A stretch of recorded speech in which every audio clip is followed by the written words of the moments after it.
Did the CW and DC Comics add its first African American superhero to their lineup?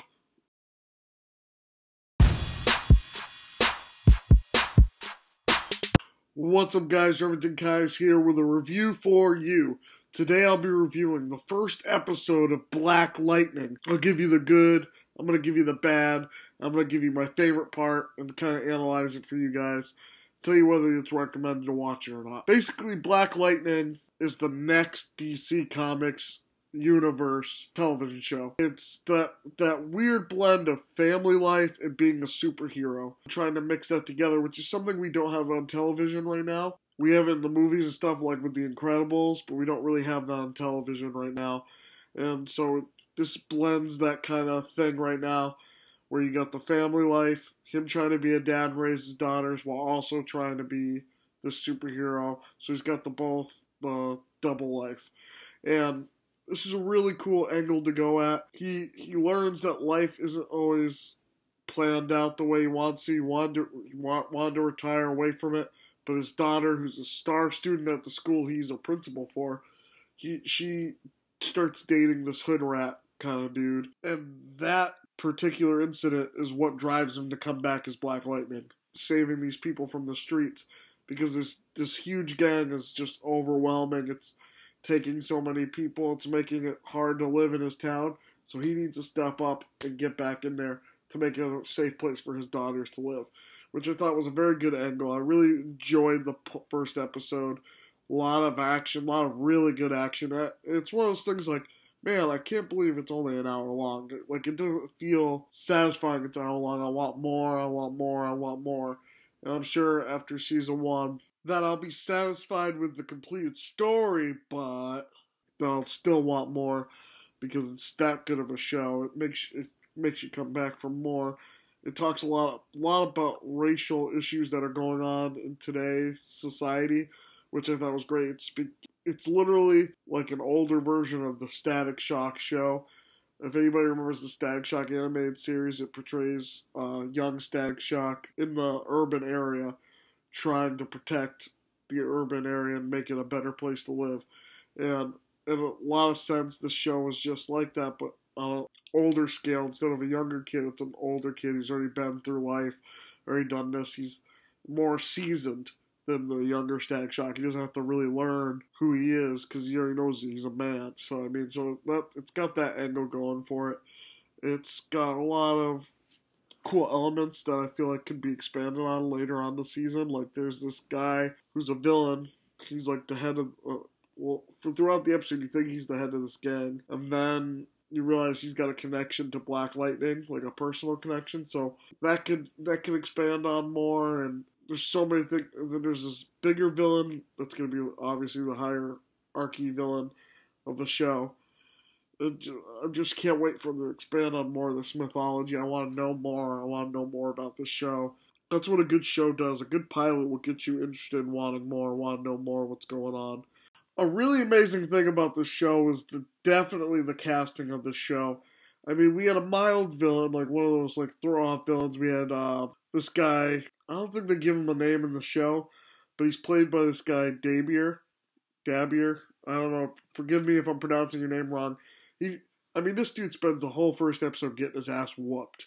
I mean, I loved it. I just want to smack some sense into this guy's character because, I mean, like, the things he was doing, like, man, don't be a pussy. Like, just take your beatings and walk away. But, you know, this guy's he's the bad guy. He's got to look like the biggest asshole in the place.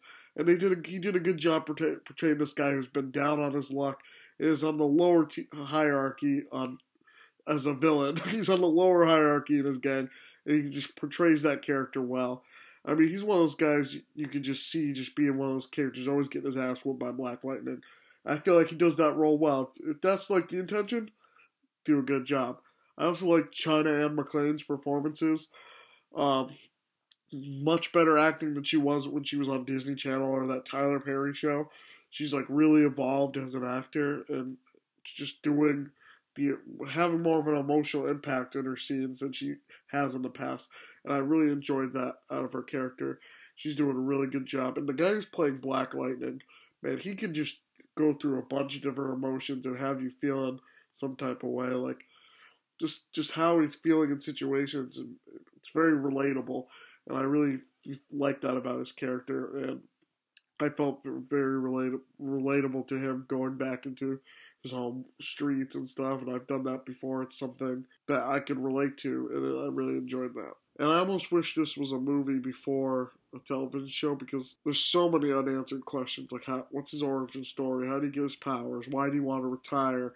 Like, there's just so many things that you want that leaves you wondering why, who is this, what's going on. It's such a refreshing thing to see a black man on television that has a job, is a good parent, isn't an abusive spouse. Like, he's a very positive role model for the black community, and I really enjoy that they have that on television, and especially on a show like, or a channel like the CW, you just wouldn't expect something like that, and I'm really happy we have this now. Very, very proud of Black Lightning. I'm going to be there. I'll do a review of all the episodes of the season, as long as they're going on the same track. If they start getting too bad, just like Dragon Ball Super and a bunch of shows I dropped off of, I just won't watch it. You know, if I'm not watching, you guys aren't going to get reviews, but so far I really enjoy it. I'd say go check out Black Lightning. I might do a video later on this week about the difference between why I'm more excited about Black Lightning and why I'm really hyped up about Black Lightning, and I'm not about Black Panther. Because Black Lightning represents the African American community in America a lot better than Black Panther. Black Panther's over in Africa. He doesn't really represent us that well. He represents black people kind of as a whole, but he doesn't understand the same issues that we're going through in America. This is an actual superhero that's going through the same issues that we are as a black culture in America going through. And I really like that we have this on television, and because it's a space that's predominantly like run by white superhero male leads, and it's nice to see something different up there. It's not the same kind of show you're getting from any of the other shows on CW. I really applaud it for it.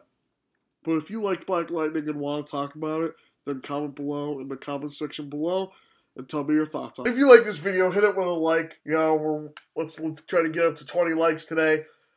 New channel. Subscribe to the new channel if you like this video. We're producing talking about more trending topics on the internet on this channel. And if you've not already done it already, hit that subscribe button if you're new to this channel. Hit the bell button for all the latest updates. I appreciate the support, guys, seriously, and I love y'all. And I'll see you guys in the next one. Peace out, y'all.